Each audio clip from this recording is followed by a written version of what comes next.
part of the Press Play Podcast Network.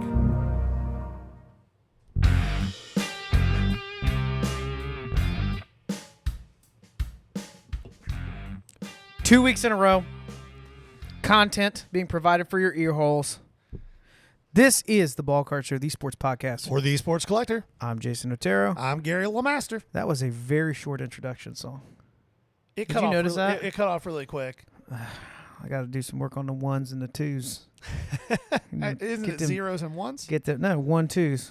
That's like a DJ back in the day. Disc jockeys, the techniques, the 1 2s. That's the ones and the two. It's like the disc A and disc 2. You know what I'm talking about? The sign language that you're doing to explain this. I have the headphones, but it's pretty great. You know what I mean? Yeah, no, I'm good. So, as always, we're brought to you by the Press Play Podcast Network. Well, can I rip the Band-Aid? Do your thing, man. So I'm going to give Gary the floor here. We're going to start this off right away with a recap of what happened in the playoffs. As much as I want to deny him the opportunity to enjoy being correct, which may be his favorite thing, even more so than food and enjoying the pleasures of life, being correct is up there. So I'm going to let you have the floor. We're going to talk wild card round of playoffs. Have at it, Gary. I mean, all I can say is it's good to be good. That's all I can say. 6-0. That's all you can say? Well, I can say lots more. Well, then go ahead. Get it out of your system. 6-0. Not only 6-0, but damn near every single minute prediction that I made within that turned out to be correct.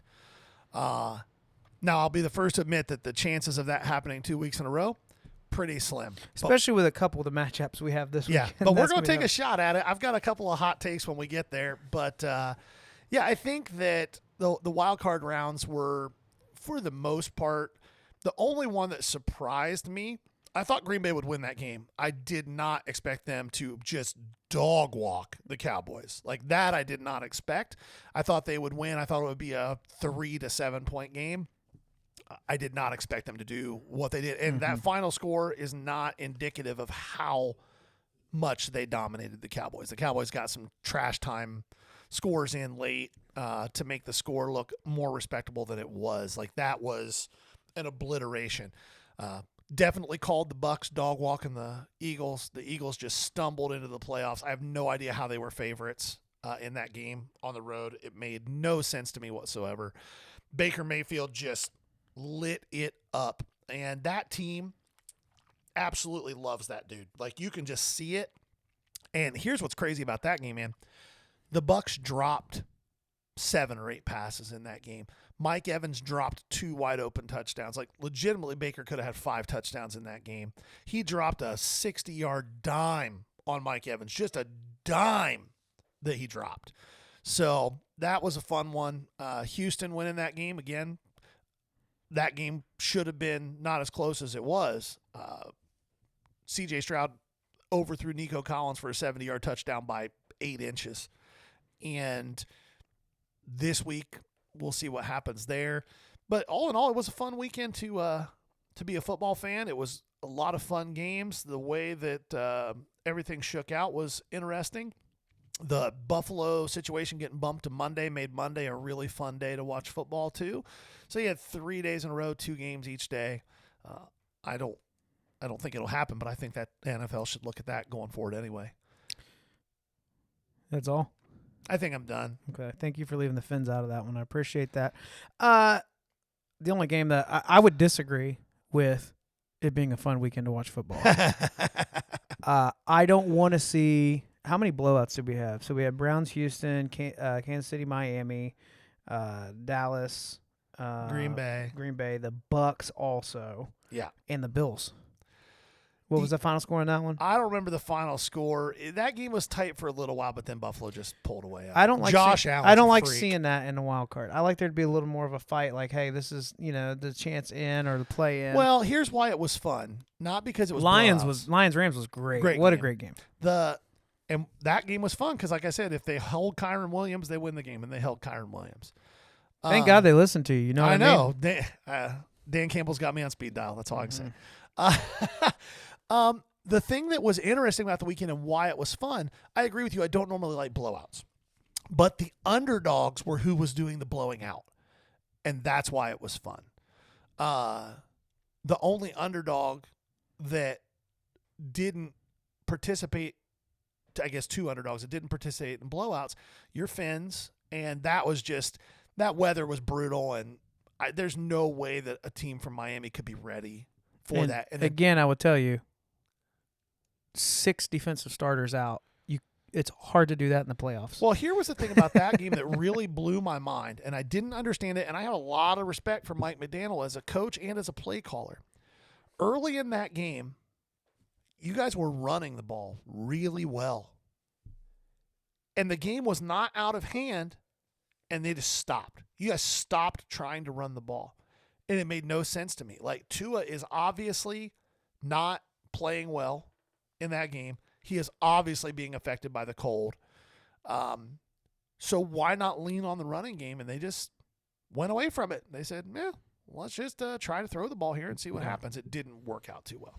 Yeah, I was really frustrated with it. And honestly, I think they're about to offer him something for 5 years, and it's going to be in the tune of $200 million, and I don't know that he's worth that right now. No, I don't think it's going to be as bad of a situation as the Giants are in with Daniel Jones, but I could see it being a similar situation. They're going to have to pay him because he performed, and who else are they going to get? Well, and he's going to – here's my concern is not will the Dolphins continue to make the playoffs. I think he will find a way to constantly get us to wild card games. Because you're going to beat the teams you should beat.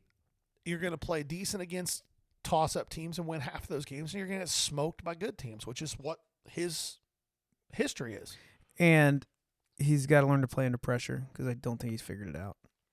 No, he's very It's looking worse and worse and worse. Some of these throws, you can just see the panic.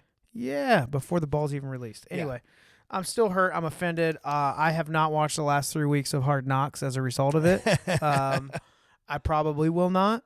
I'm very disappointed in how the season ended. I did not think this was a Super Bowl team, but I did not think this was a team that would struggle like that to a Kansas City team that in all likelihood will really struggle next week. I think they're going to get smoked by Buffalo. You watch that game, they did not play well. Browns did not show up defensively. Well, the Browns haven't been the same team defensively for the last 6 weeks. Yeah. Their guys are hurt. C.J. Stroud is legit. There's no other way to say it. And the thing that's the trajectory on his throws, that's the one thing I was watching. He stands tall, but that ball it's hardly ever flat. Maybe on a 5-yard route. Yeah. That thing is dropping in. Oh, yeah. And they attack downfield. Picks. Oh, yeah. They attack downfield. Nico Collins is legit, too. Tank Dell, they would be so much more dangerous right now if Tank Dell hadn't broken his leg 6 weeks ago. Even then, Noah Brown has stepped in, and C.J. Stroud has made Noah Brown look like a legitimate NFL receiver. That game this week, so what do we have this week? Let's talk about Houston and Baltimore first, since that's everything about this game on paper says that Baltimore should win this game by 10. I think they're 9-point favorites. Everything on paper says that Baltimore should win this game by 10. I got a weird feeling about it, though. Yes, but it being in Baltimore is a thing. I don't disagree with this team. But you know what else I think is a real thing? Until he proves me wrong, playoff Lamar Jackson's a real thing too, and he's not very good. Let's just pull up the weather here. The game's Saturday, 4:30. It's going to be cold. Yeah, I'm wondering if they're going to be getting this weather still. There's also, I've heard there's a chance, and I don't think it's real, but there's a chance that Mark Andrews might be available for this game, which would make a big difference. I have heard that he is available. Yeah, that would make a big difference if he's available for this game tomorrow. It does a lot, especially just on the blocking front. That's a huge deal. But yeah, he's a weapon. Yeah. He's a weapon. And not that Isaiah Likely has been bad. Replacing him, Isaiah Likely's actually been pretty good. All right, here's the forecast. Yep. Okay, sunshine and clouds mixed, so that's definitely a factor. Yep. High of 27, winds 10 to 20 miles an hour. So, that's gonna if That's Baltimore. that situation that favors Favors Baltimore. Now here's what I think. But that momentum piece and the Yeah. when your eyes are studying a team like Houston, they look really good right now. I'm really excited about. There's two games I'm really excited about. That one, and then definitely the Niners-Packers game. yeah. So the Baltimore Houston game. Here's what I'm giving Baltimore the edge on that still. I think Baltimore wins the game. It wouldn't shock me if Houston wins, but if you put a gun to my head, I'm picking Baltimore to win. However, I think there is money to be made in the betting markets on betting on Houston to cover. Like if you can get 9 points, I think that's a worthwhile bet to make.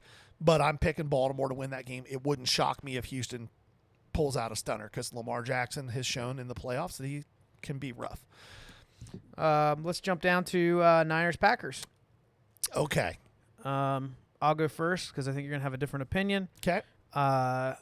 For similar reasons as the last one. But I'm going to go with Niners on this one. They're home again. I never underestimate how terrible the Cowboys are in the playoffs. And we have watched several Dallas games. That was nowhere close to their peak performance this season. Right. For those reasons, even with all the momentum the Packers have and how good they look offensively, they really, really look good. I still think the Niners get past them. I think there's a defensive edge for them. See, in that I game. as much as the Packers' offense looked good against Dallas, their defense impressed me more. I think the Niners win.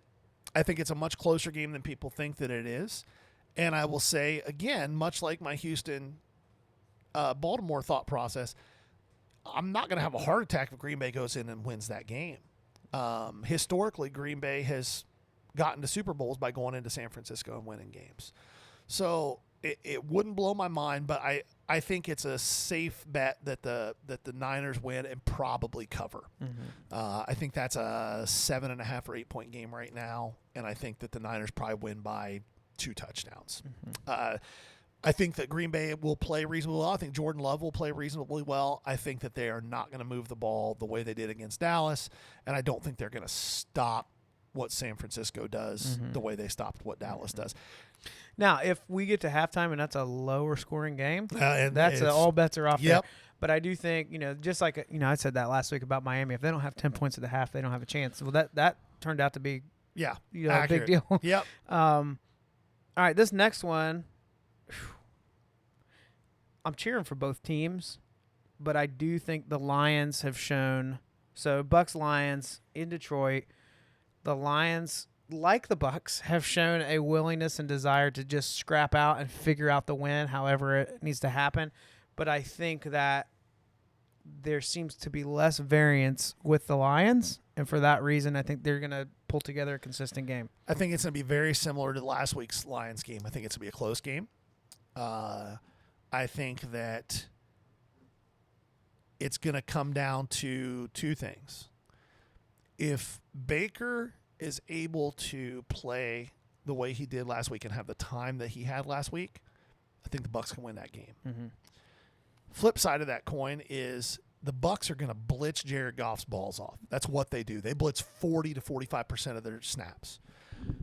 If the Lions can handle that blitz, they're going to walk them, because I don't think Tampa Bay can stop what they do offensively. Right. This is a game I think could be a pretty high-scoring game, but I think they're going to be trading scores, and whoever has the ball last probably wins. I don't know what the over is, but I'll probably take it on that one. Yeah, but I'm with you. I think the Lions probably have the edge there. The next game, 2 teams that, in my opinion, now let me preface this: they've both taken on Miami and beat them at every opportunity this year. Right. I still think both these teams should not be this far into the playoffs. We disagree, but that's okay. I don't like the Bills or the Chiefs here. I give Bills the edge just because of how disorganized the Chiefs seem to be offensively, which was never a thing. Like they seem to click and figure it out, and they look rough out there. They have one receiver. Yeah, I know. I understand all that. And the offensive line hasn't been great. So this is the one game this week that I think is a blowout.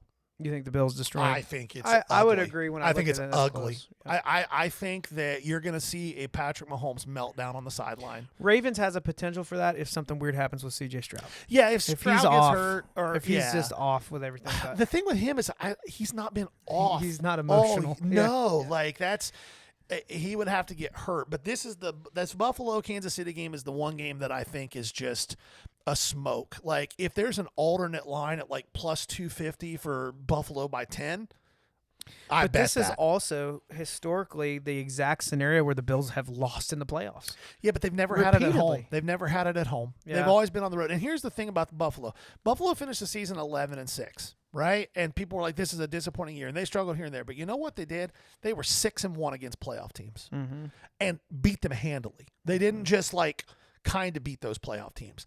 They smoked them. Buffalo this year struggled against teams that they should beat. And I think that's a mental thing. But they get up for the games that matter. Since Ken Dorsey got fired, they went 7-1. They're 6-1. The run Josh Allen had last week, that 52-yard touchdown run, where he just hard juked two safeties and then trucked somebody and went to the end zone and outran the entire defense. Josh Allen is one of the he and Patrick Mahomes, and you're seeing right now with Mahomes that he's struggling to do it. Josh Allen might be the only guy in the league who can pick an entire team up and put them on his back and go, okay, you guys aren't catching it today. I guess I need to run for 120 and 3 tutties. Yeah. Well, they really haven't done that well against playoff teams, except for the Cowboys. A lot of these are closer than that. So the last Chiefs was a 3-point game. Miami 7-point game. Touchdown games. Eagle 3-point game. That was early in the Eagles season though, right? No. When was that? Week 1, 2, 3, 4, 5, 6, 7, 8, 9. Week 12. So at that point the Eagles were 10-2. No, 10-1. They were 10-1 at that point. Yeah, but what I'm saying is they weren't dog walking them like you're saying. So I am not convinced that the Bills are as explosive. They have a reputation for that when you have Josh Allen. I don't think this season has shown that, but KC looks way worse than 11-6 in my opinion. Agreed. So it'll be interesting to see what happens there. The chemistry issues, whatever's going on with Travis Kelce. I mean, a lot of drop passes, but again, like you said last week, they were throwing shot puts. Oh, I mean, it's it's hard awful. to catch that. So It's hard to throw it too. yeah. So anyway, that's our recap. Take that advice for what you will. So we agreed on Everyone. the lines on all that. Okay. Yeah. Cool. No, yeah. We disagreed about some of the potentialities, but as far as what we're actually picking, I think we're all on the same page. Are you excited to talk a little bit of baseball? I'm going to give you a little bit. You're not going to yeah, not a that's lot fine. of it. Just so You fire there's at me. snow on the ground. I'll talk about it. Oh, there's snow on the ground and stink in the air. Thanks, man. Yep. Let's talk about a few moves, off-season moves. You may have heard of it. Shohei Ohtani went to L.A. Yeah. So Well, stayed in there's LA, but everybody that's listening to this already knows what's going on there. The one thing about that contract that I think MLB is going to have to address at some point is the deferred money. They're going to have to put some kind of a rule in place that caps the percentage of deferred dollars. Otherwise, teams like the Dodgers and the Yankees are going to throttle the free agent market even more than they already have. double Like the, down. Yeah. The Dodgers are deferring $680 million of the $700 million. And for Ohtani, that's super smart. He's making plenty of money Yeah, he between Bobby endorsements Bonilla and them. everything else. Well, not Bobby Bonilla is getting $1 million a year. He's going to be getting 15, 20, Mm-hmm. 30 million a year for the rest of his life. Mm-hmm. Like, okay. That's all you got? I mean, what else are you going to say about Ohtani? He's the best player in baseball Yeah. when he's healthy. Yeah. He's not going to pitch this year, but as a hitter, if he's not worried about pitching, watch what happens this year. He's going to hit 40 jacks and steal 40 bases. Mm-hmm. I'll tell you that much. Mhm. Dude is fast. Yep. Yamamoto. The other big prize in free agency, international free agency, again to the Dodgers. They did not defer this contract.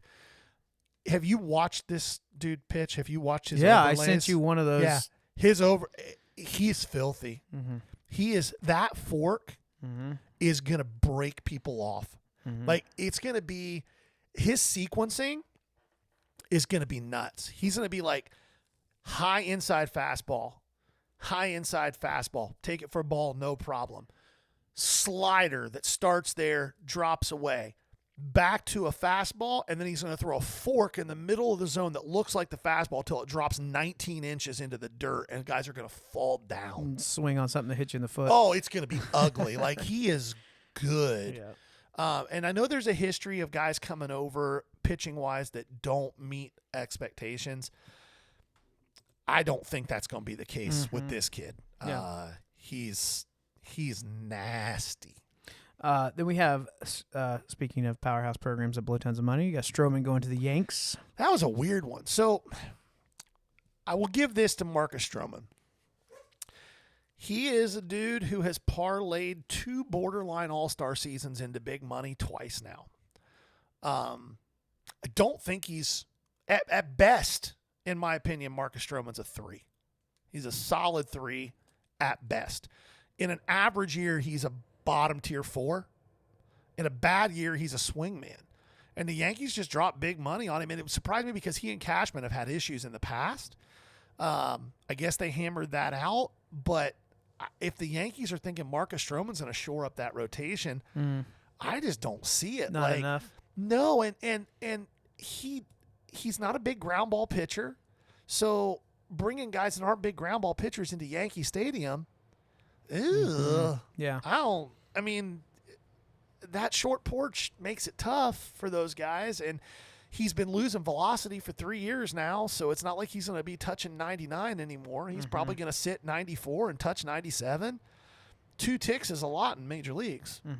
It is. Not a signing that I was a big fan of. We still have a couple free agents out there. We don't know what's going to be happening with them. We have Bellinger and we have Blake Snell. Now, Bellinger is one that I'm going to pull up. What did last year? Amazing. Yeah. He so again, I've had this conversation with people about Cody Bellinger. If you're not a big baseball person, you're just a peripheral baseball person. Let me explain to you Cody Bellinger's career in a nutshell. Rookie of the Year, MVP, 4-time All-Star in 7 seasons. Okay? The list of humans who have won Rookie of the Year and an MVP is very short. They're all in the Hall of Fame. It's very short. The thing about Bellinger is he got hurt, and then his swing didn't adjust from that, and he had about a year and 3 quarters where he was a bad hitter. He was still a really good fielder, still Gold Glove caliber fielder, but he was a bad hitter. And the Dodgers gave up on him, and he signed a $17 million 1-year deal with Chicago last year. You want to read off that slash line real quick because it's pretty impressive. Well, 4.4 WAR. Yeah. 499 at bats, 153 hits, 26 jacks, and hit 307 on the year. Yeah, and he missed about 30 games, and he played 3 positions.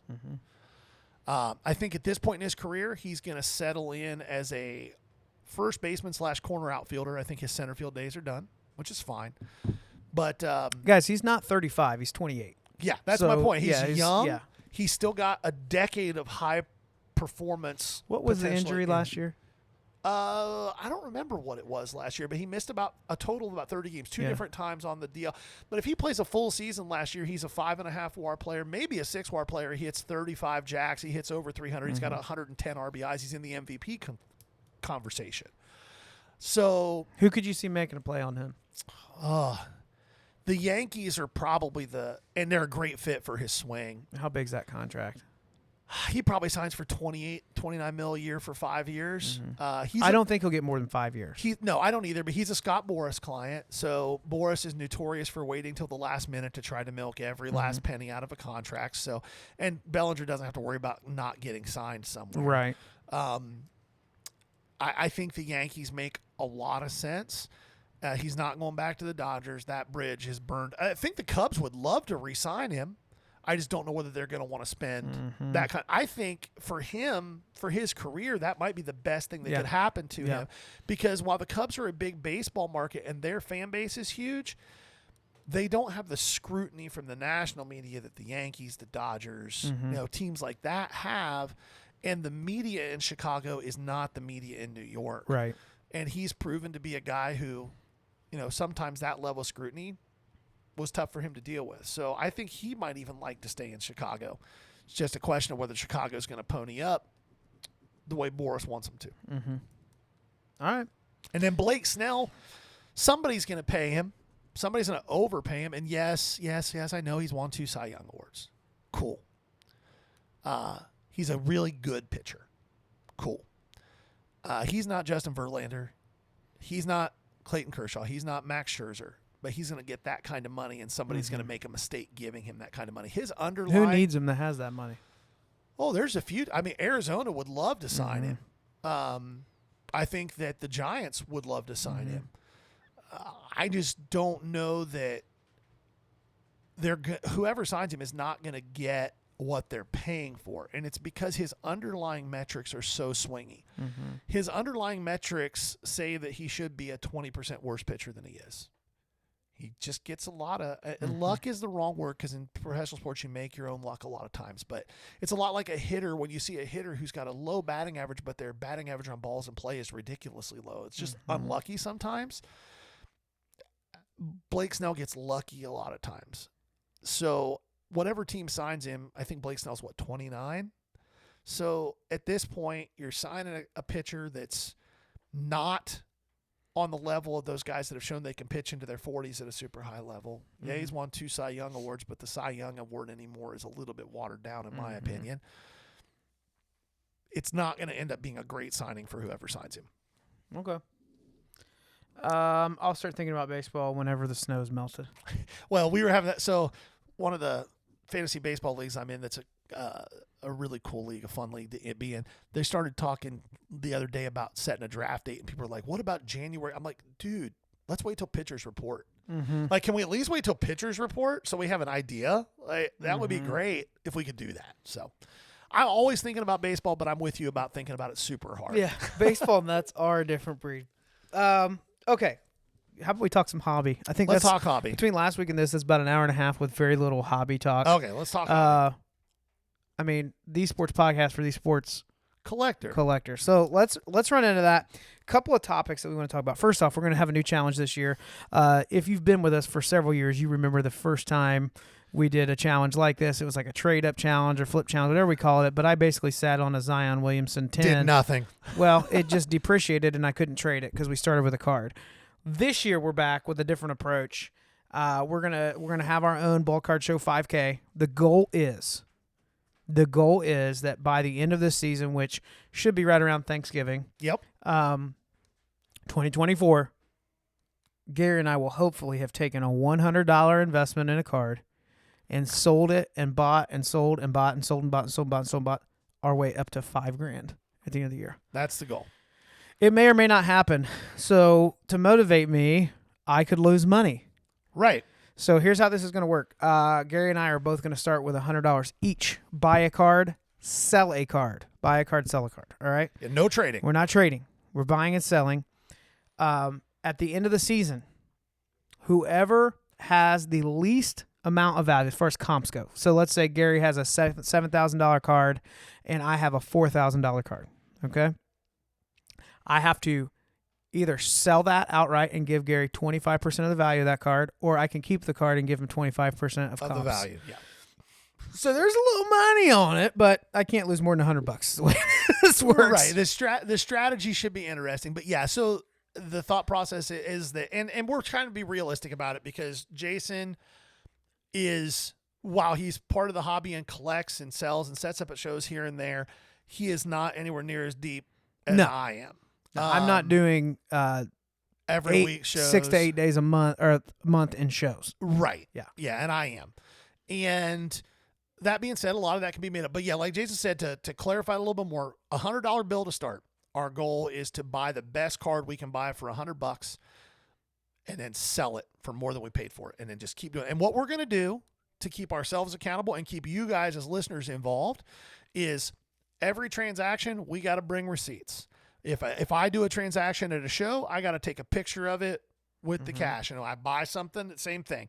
And we will post that to our socials. We will keep you guys involved. And hey, if you guys want to get involved and you see something that we bought that you want to buy, reach out to us. We'll keep you guys involved that way. You're welcome to buy from us. And if you got stuff you want to sell, let us know, and we will get involved in that way too. But it's one card at a time, no lots. You can't take your $100 and buy 10 cards.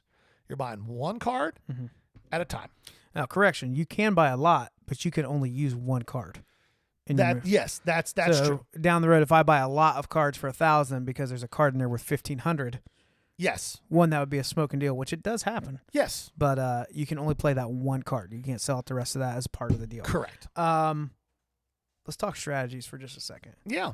So one of my thoughts will be, I think Ultra Modern will be a little bit more unavoidable on the front end for me. And then as the values go up, I'm going to move away from Ultra Modern. It's going to be hard not to be a fan of certain genres or eras. But I want to move into things with less volatility as the year goes on. However, if something pops off with baseball, or July somebody gets called up and they are killing it and that Bowman First is there and now's the time to make that money, I might do that. I'm going to try to avoid that a little bit to protect myself against the Zion thing happening again. And part of it is the hedge of how long do you want to hold something. And that's the thing. If you hold something for more than a week at a time, that's fine. We still have to address it and talk about it. But that may be a strategy. Maybe you buy a card, maybe your fourth card, you spend $500 on something that you think might be worth $2,000 in a month. If it's a Bowman First Ultra Modern guy that turned, like Jackson Holiday stuff last year did that, like it 5x'd. Maybe that's part of the strategy, but it's also risky because if it doesn't pan out, now you're stuck. Yeah. Now you might, and there might be weeks where you go, okay, I'm at $500, right? And I bought a card that I thought was worth $650 and I paid $500 for it. And the best offers I'm getting are $480. You might have to take a step back sometimes. Like you might have to take a loss here or there just to keep yourself going forward. And that's one of the things about the hobby that's really important. I think a lot of people don't understand. Liquidity matters. And if you bought a card for $500 thinking you were going to make profit on it, do not fall into the sunk cost fallacy. You may need to sell that card for $400 because if you don't, it might only be worth $200 3 weeks from now. And then, I took $100 loss, but now I can take that $400 and try to get that back. Don't do the whole Zion thing where you just hold it till it's not worth squat. It went from $100 to $20 in like a month and a half. And I was like, hey, he'll be back. It was in direct correlation to his weight. And the hobby crashing. Yeah. Crashing. Correcting. So we're going to give that a try. Here's where I think, and the only pushback I gave Gary was I think he drastically underestimates how many transactions that would take and how long it'll take to make that many transactions to get to 5K. Give me a ballpark guess of how many transactions it would take to go from 100 to 5K. Let's assume it's single cards. Well, if I'm able to do it the way that I do right now within my business, I'm going to be running early on. I'll be running 35 to 40% margins. And then as it gets higher, I'll get down to about 20% margins. So I think realistically, it's probably going to be 20 transactions, maybe 25. I think you can double that number to try to get where you're going. I don't. You're talking about you're talking about less than 10% margins to do that. If I'm only running 10% margins, I quit. I won't do this. And you think you'll have an update fairly regularly, like within the week? 2 weeks at the most. But yeah, I think a transaction a week is probably, especially if you're focusing on the right kind of stuff that moves quick. So you're saying that once you get started, you should be hitting this goal around July to August. Yeah. That's my thought process. If that works, stop setting up at card shows. Well, no, because again, you still have to set up. You're talking about one card. So if I go from 100 to $5,000, that means I'm averaging $1,000 a month. That's not enough to stop setting up at card shows. Not even close. But if you did that with like 20 cards. Well, yeah, but it's harder to do with 20 cards than it is with one. Okay. Yeah. Interesting. I am a pessimist, but you will see me try. And who knows what will happen. The way I see it is The effort is what's going to matter Yes, for you. yes. 100%. If you just kind of fluff around with it, you won't have any success. All right, speaking of negativity, let's talk about the current state of breaking in the hobby. Wow, it's different than it was even 1 year ago. Definitely. How many years has it been since the big boom? 3 now? Yeah, we're Coming up. 3.5. Yeah. So I'll be honest with you. I don't do it very much anymore, especially compared to even 2 years ago. Right? When I hop on these platforms that have the live breaking, the big ones, Whatnot, Fanatics Live. Excuse me, I'm yawning. It's the morning still. Well, actually, it's just afternoon. It's kind of a ghost town. Like, there's a lot of people that used to snap fill that sit around shuffling cards begging for people to buy a spot. There are a lot of breaks, these like where the products are not great. Like, they're doing these mixers and it is not a good combination. Right. It's clear that people are having issues sourcing and all that. So I just want to jump into breaking and talk about what is happening with it and what it means for the hobby. So at the very minimum, it seems like the breaking activity has slowed down. At the very least, there is less traffic in the spaces that were snap film breaks all day long a couple years ago. Well, for sure. And there's 2 reasons for that, in my opinion. One, the value of base cards has tanked, right? So, 2-3 years ago, let's use, at the time, the hottest sport out there in late 2020 into early 2021 was NBA, right? Because people were chasing Zion and Ja and Luka. Base cards from those guys from Desired Products, base prisms of Zion were $200, right? Base cards are not pulling those kind of dollars anymore. So, knowing that base cards aren't pulling those kind of dollars anymore, going into a break that it used to be you hit the Pelicans in a case break of Prism, you were going to get a couple of Zion bases, and you might be in the Pelicans for $1,200, but you knew you were at least going to get 25 or 30% of that back. Worst case scenario. Yeah, if you get something to 9 or better, then yeah. And even then, like guys like at the time, like Nickeil Alexander-Walker, and who's the other kid that was there, the center. Oh, shoot. You know who I'm talking about. Yeah. Those guys were selling, their bases were selling for $3 to $5 a piece, and their silvers were 50 to 80. So you were going to get 40-45% of your money back, worst case. And if you hit big, you were going to quadruple what you were getting. Now, breakers are still trying to charge the same margins, but there's a 95% chance that you're going to get smoked and flush your money. Now, you have a better chance by 3 or 4 times taking that $1,000, going to your casino, putting it all on a blackjack hand, and calling it a day. Yeah. So that's a lot of the problem that I see, is that breakers are the singles market has adjusted and the price of product hasn't. And then you combine the fact that breakers are still marking product up 200-300% a lot of times. The only people that I break with anymore are Facebook guys that I've known for years that aren't trying to get rich doing it. And part of the problem is that these breaking organizations, from Backyard Breaks to Leighton to Break Club, they've created operations where they have employees and multiple things going on, from shipping departments and everything else. Those organizations were built on 200-300% margins. Well, it's hard to fill breaks now. 1, disposable income levels are down. 2, people have moved on to other things. The pass-through people in the hobby, like the sneakerheads that went from flipping shoes to flipping retail, have moved on to the next thing. So those guys aren't bringing big dollars to the table anymore. So you're trying to fill these breaks at crazy prices, and it's taking you a long time. And you were talking about it earlier. Guys like Backyard are barely breaking new product anymore. They're creating their own repack products and focusing on that because And why? it's where they can make Why? margins. You're guaranteed your margin on that. Yes. You're guaranteed your margin. It just takes the excitement out of it for me.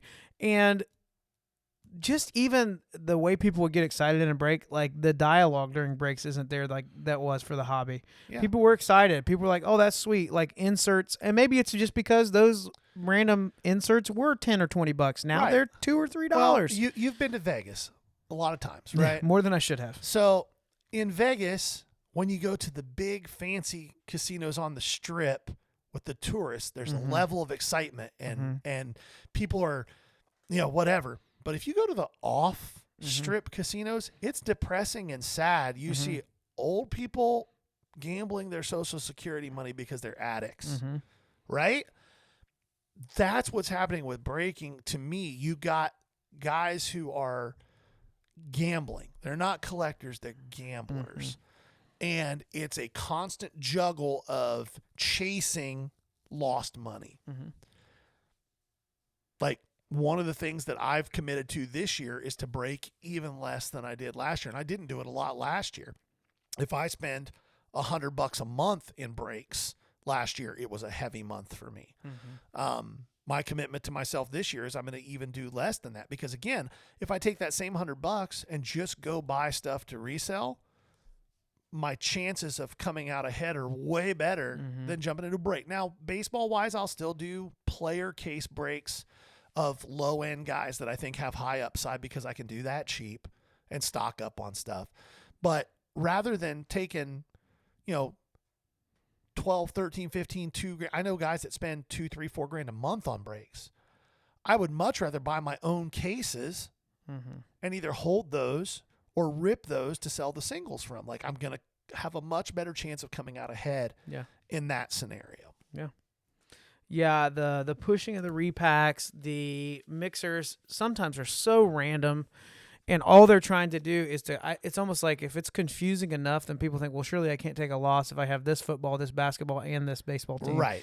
Well, most of the time when you see those mixers, there's one decent product, and they're trying to get rid of a bunch of shit product. Oh, yeah.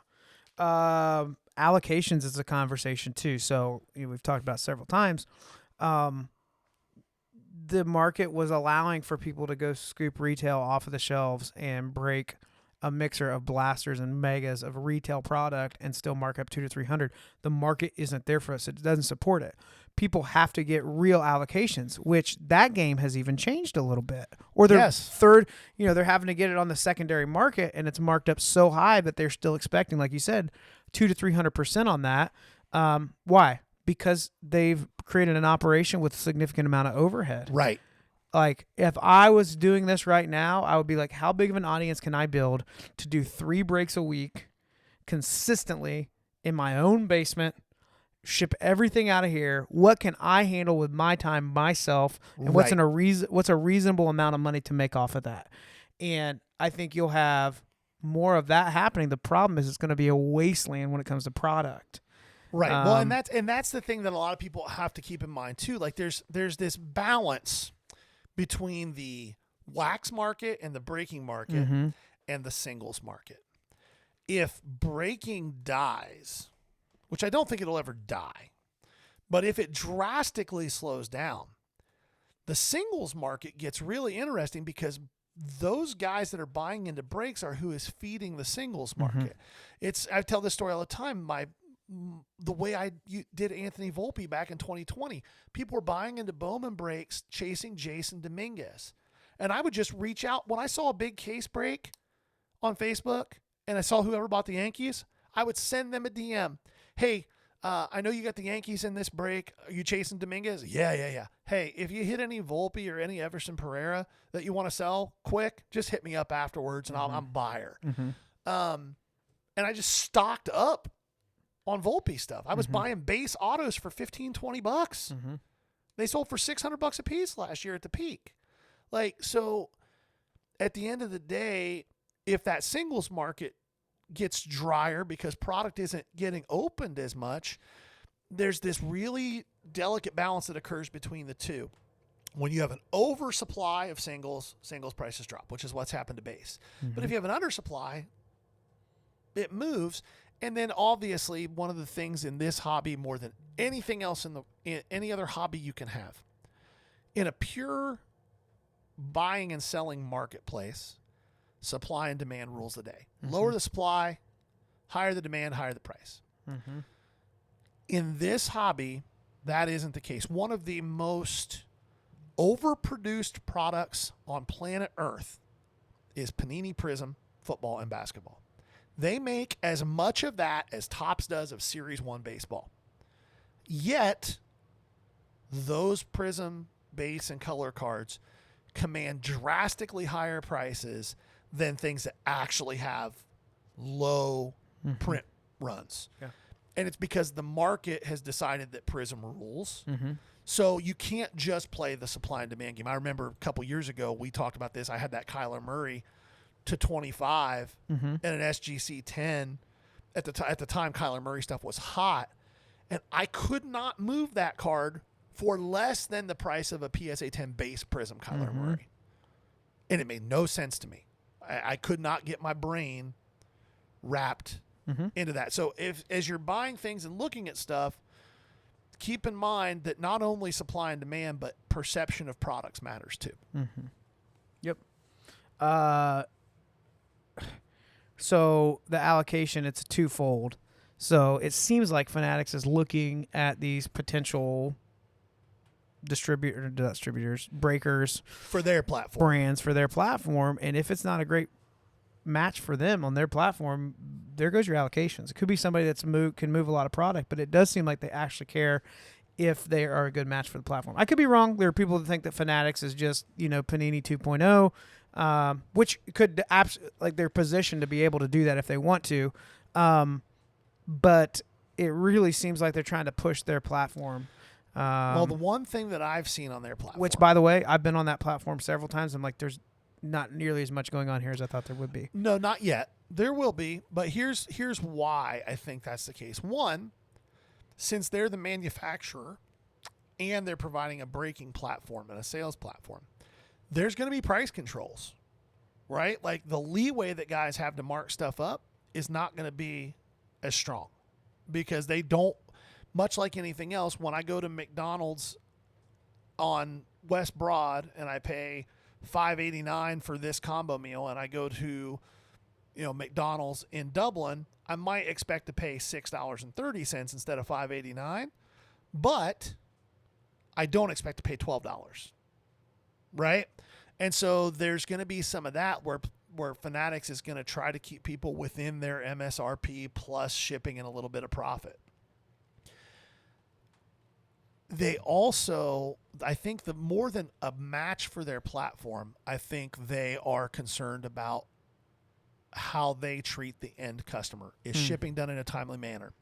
Do you have any scandals in your past that indicate that you might screw people? That's why Backyard Breaks isn't on Fanatics. Backyard Breaks has had so much bad pub in the hobby that they don't want any part of that, right?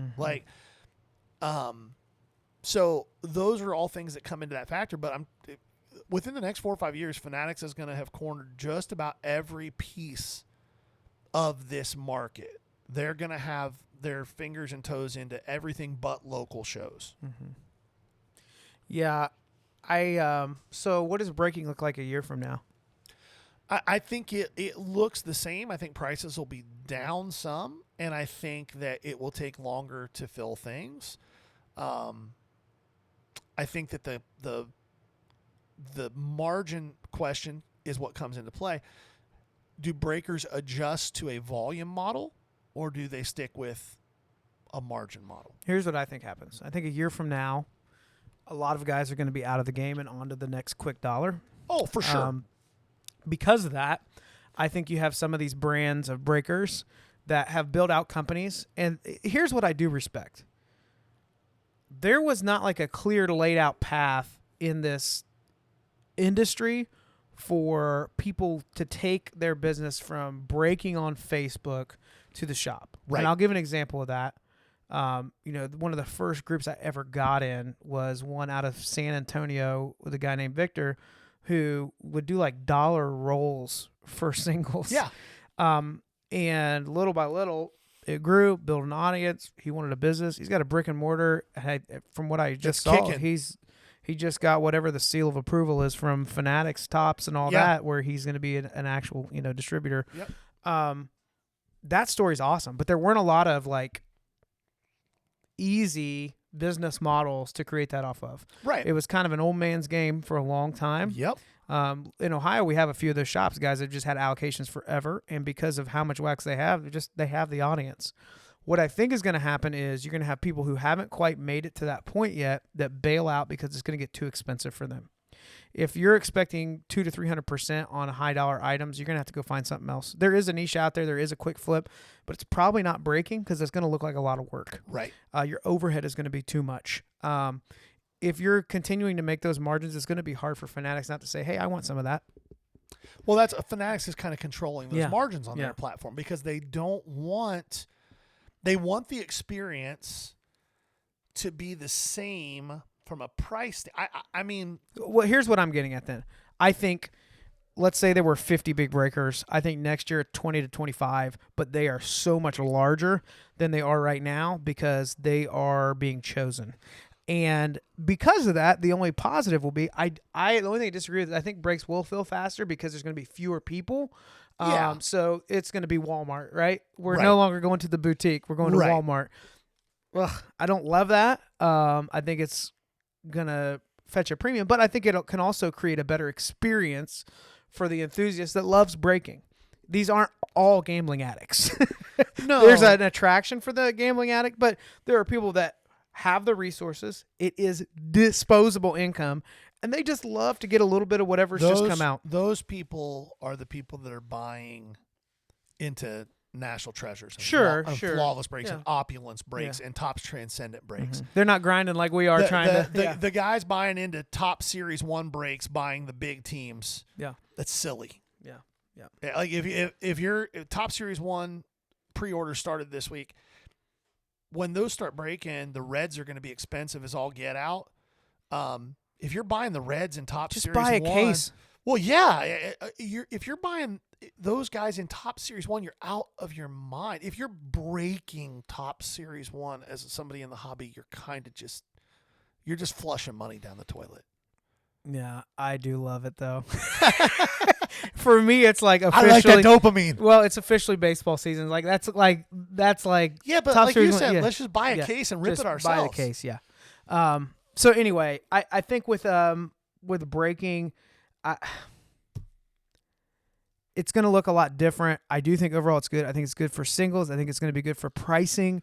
I hope that we are correct about pricing coming down a little bit. However, if it went the other direction, there's absolutely nothing anyone can do about it. Correct. That's a little scary. Well, I mean, it's been that way for years. There's been monopolies across the board. Upper Deck has a hockey monopoly. Panini had football and basketball monopoly. Mm-hmm. Topps had baseball. Yeah. Now Fanatics has all of it except for hockey.